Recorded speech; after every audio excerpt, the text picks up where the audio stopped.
ក្នុងរយៈពេលមុនសង្គ្រាមប្រហែលខែនេះខ្ញុំធ្លាប់ទៅប្រាសាទ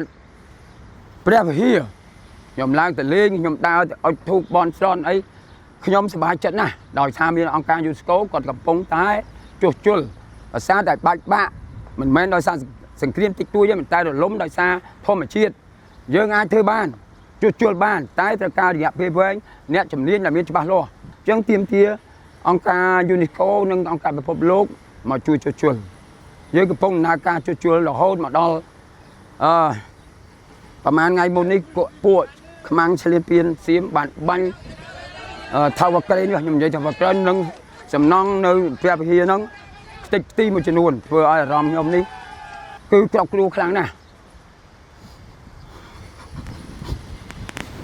ពិសេសគាត់សម្រាប់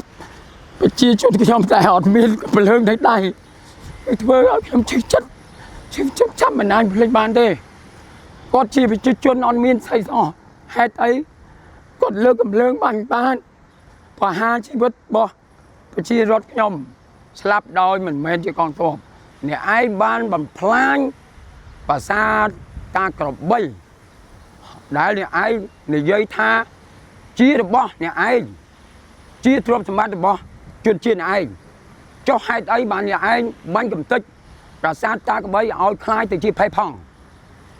គឺយើងមិនអាចសាងសង់បានទេដោយសារអីលាយទៅជាផេះផង់ទៅហើយប៉ុន្តែទោះបីយ៉ាងណាក៏អ្នកឯងមិនអាចបំផ្លាញស្នាមដែលអ្នកឯងបានប្រព្រឹត្តមកលើប្រជាជនខ្មែរឬមួយក៏ជាបេតិកភណ្ឌមនុស្សលោកព្រោះគេបានបញ្ចូលទៅក្នុង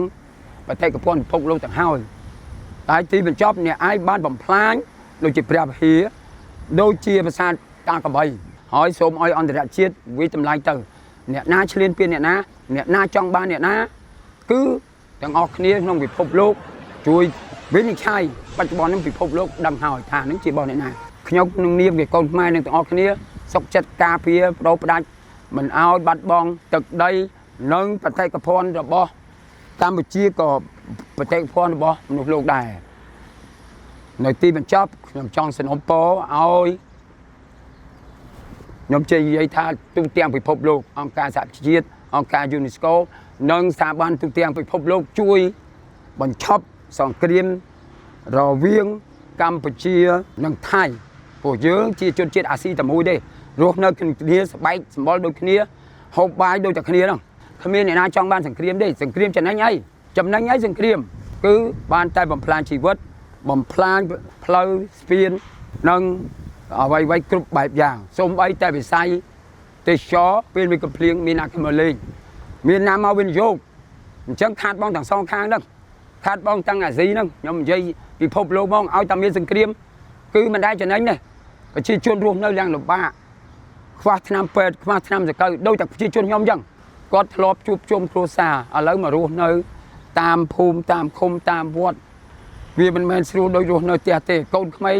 ចង់ទៅរៀនចង់ជួបពុកជួបម្ដាយអញ្ចឹងអានេះជាសារមួយសូមឲ្យបញ្ចប់សង្គ្រាមទៅដើម្បីយើងសន្តិភាពទាំងអស់គ្នា